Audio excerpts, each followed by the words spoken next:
Context. A new colleague, around 30 years old, joined the company 3 weeks ago. Big company, around 1,500 people at our location alone, and I caught him staring at me. 27 years old, from afar 6, 7 times at least since. The first time I talked to him, we were having coffee with my team and laughing about losing our jobs to AI, and his first sentence to me was, "I know it's a joke, but I'm sure a beautiful girl like you would have no difficulty getting settled in a different profession."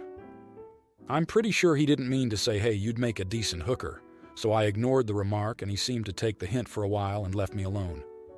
Then yesterday, we were having coffee again, and he came up to us. The conversation went like this. Him: "Hey Nina, do you want to grab lunch outside today?" Me: You mean with the team?" Him: "No, just the two of us." Me: "Oh, I'm sorry dude, but I'm not looking to date right now." Him: "I didn't mean as a date, just a casual lunch between colleagues, of course." Me: "Yeah, still gonna have to decline, but thanks for the invitation anyway." Him: "Seriously, I just meant it as a work date, strictly on the clock, haha. I'm not going to try and hit on you, I promise." Me: "So you don't mind if Kelly and Ryan join us then?" Him: "I mean, I was really just hoping to get to know you better. I'm new and I've had lunch with several other colleagues alone. You don't have to assume it's a date." Me: "Name 3 people you've had lunch with then. Just the two of you." Him: "Wow, what is this, an interrogation?" Me: "Well, since you're trying to pick me up." Him: "I'm not trying to pick you up." Me: "And yet, I'm still not hearing the names." Him: "Look, I'm really only looking to do a bit of networking here. You don't need to make assumptions." Me: "Come on, dude. We're not VPs here. We don't hotsar asterisk network assault asterisk. I already said no, twice." Him: "You really don't need to be so defensive, you know. I'm just trying to build a rapport between our teams. You don't have to come at me with the 'I have a boyfriend' shtick. I didn't ask." Me: "Still waiting for the names." He got frustrated at this point and left. Now a few guys from my team say I was being too hard on him, either because he was being genuine, come on, or because I could have let him down more gracefully. One of them even said I could have just sucked it up and joined him for lunch. It wouldn't have cost me anything. I say it would have cost me my time, and that I tried to let him down the graceful way. He chose not to take it. Am I the idiot here? Now, here are the comments. Comment 1. Not the idiot.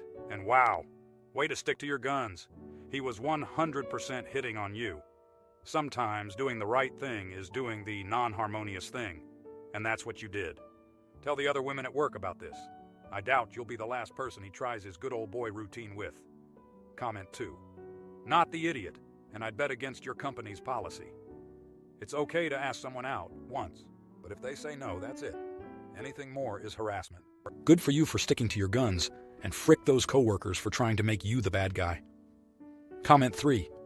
Love dudes getting butthurt when you don't respond correctly to some guy refusing to hear a no. Really speaks well of them, not the idiot. Now for the next story. I, 20-year-old female, have been living with my boyfriend, 26-year-old male, for almost a year, and he is a great person. However, we have recently been arguing because my boyfriend thinks it's unfair that I only cook vegetarian food. It started a few weeks ago when he made a disgusted face at the food I'd cooked. I asked why, and he said that he was tired of eating vegetables. He said I should start making food with meat in it. I told him that he could cook his own food, but he refused. His reasoning is that he works more hours than me, so I should be doing the cooking. I somewhat agree, but I don't think I should have to cook 2 separate meals. He's angry at me still, but I just don't think it's fair. Yes, I work fewer hours, but I still work. However, I can see where he is coming from. Am I the idiot?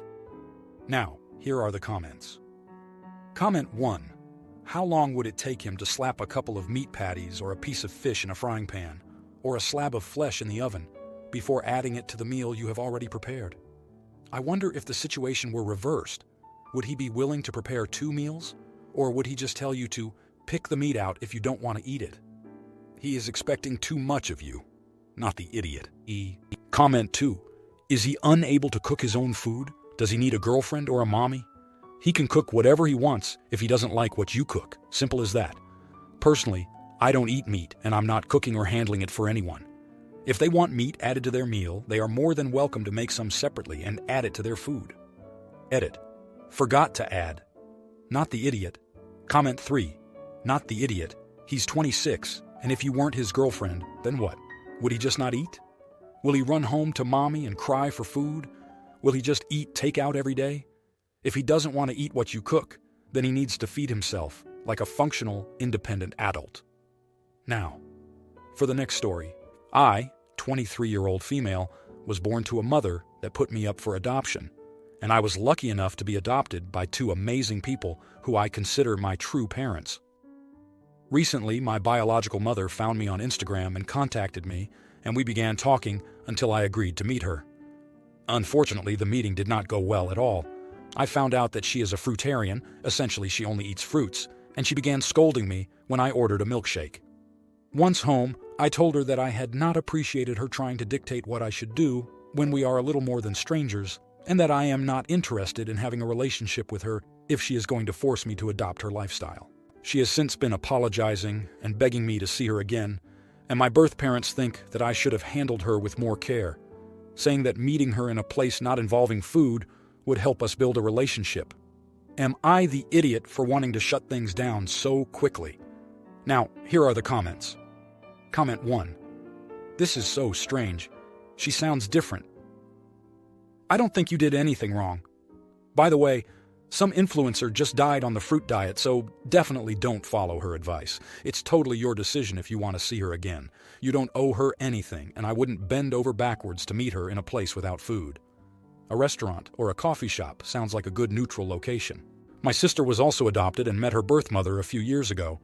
After a few meetings, my sister also decided not to continue a relationship because the woman had clearly not worked through all the issues she had regarding the adoption, and my sister found it very uncomfortable to be around her. She also tried to act like a mother to her, and my sister was not going to let that happen. Our mother passed away from cancer 10 years ago, and she made it very clear our mother was the only mother she had. My point is that you don't owe this woman anything. Do what makes you feel comfortable, not the idiot. Comment 2. This is an entirely personal decision. No one here should call you an idiot for making any decision as to whether or when you ever see her again. Your parents' take on this has merit and is a kind and generous way to handle this. But if it were me, I'd be thinking that was your first real interaction ever. And if that's how she chose to approach it, it's pretty much a huge red flag about her character and judgment that would definitely have me saying, yeah, I'm good, to any future requests. Not the idiot. Comment 3. I think you're right to identify her behavior as a red flag. If you feel weird about her, don't invite her back into your life. You already have two great parents. You don't need a third. It is not your responsibility to give your biological mother validation. You need to look out for yourself first. She is not entitled to be in your life. Now for the next story. I was invited to be in my cousin's wedding. Nobody, and I mean nobody in our family likes the groom. He's rude to her at family gatherings, sits alone by himself, criticizes her every chance he gets in front of her family, and is just an all-around bad fit for her. Her parents think this, my immediate family all think, and so does her immediate family. Last Christmas, a month or so after he proposed to her, we all sat her down and told her that it was a bad idea to follow through with this, and that he wasn't right for her at all. She was bawling her eyes out at the news of this.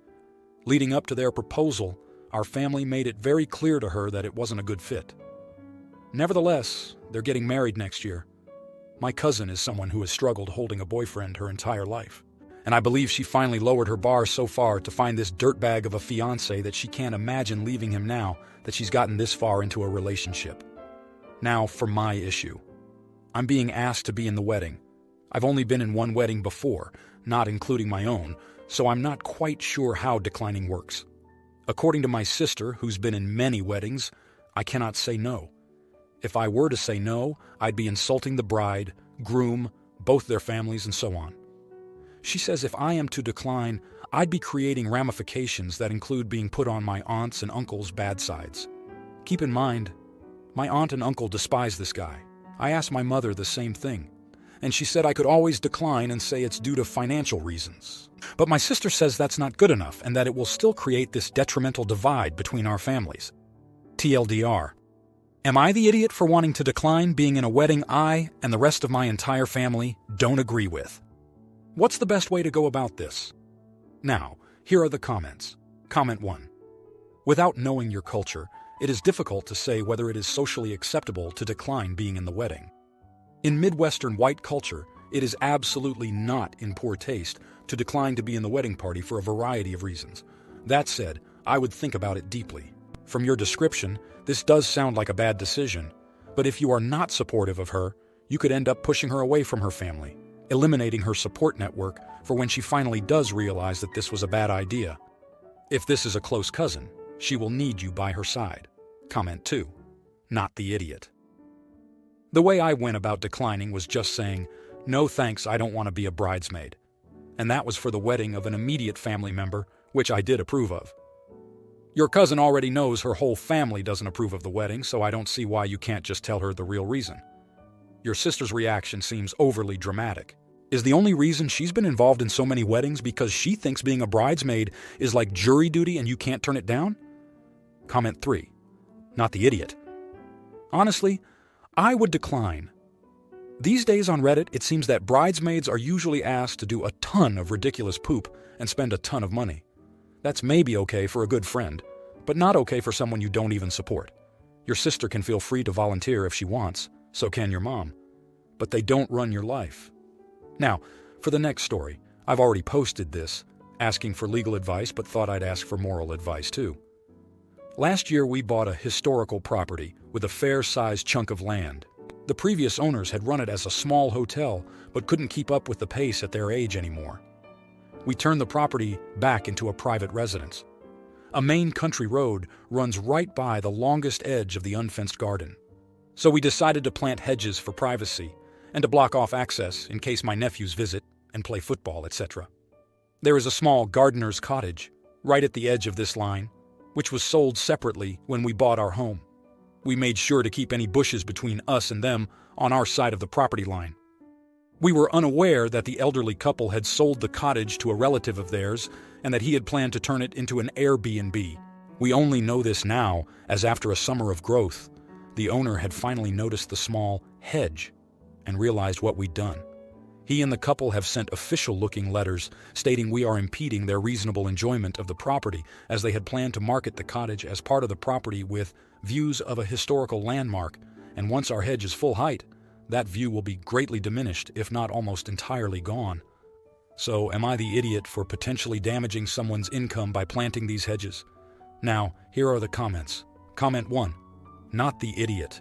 The very reason you need the hedge seems to be the main enticement of the Airbnb. Their primary marketing strategy is to sit and watch you, to infringe on your privacy. They're perfectly illustrating why you need the hedge. To protect your privacy from the staring eyes of their guests. Enjoy your hedge. I'd put up a private property sign on their side of the hedge just to add a bit of salt, but that's just me. Or hang a big screen TV with a live cam of the local sewage treatment plant. Comment 2. Not the idiot. Unless they plan on paying you for your landscaping and upkeep of the historical property that you own. Marketing their property as being able to look at yours 24/7 sets you up to have your privacy violated. They know they don't have any legal leg to stand on, or they would have gone that route instead of sending you fake letters, which could be illegal depending on the context. Comment 3.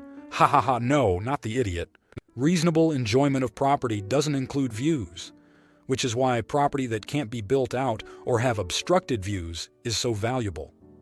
What's more, you're absolutely entitled to privacy on your own property. No one else has a right to view you. If you like this video, you'll probably like these too. Also, while you're here, please consider subscribing. It's your support that keeps this channel alive and allows me to make better and longer videos. Have a great day.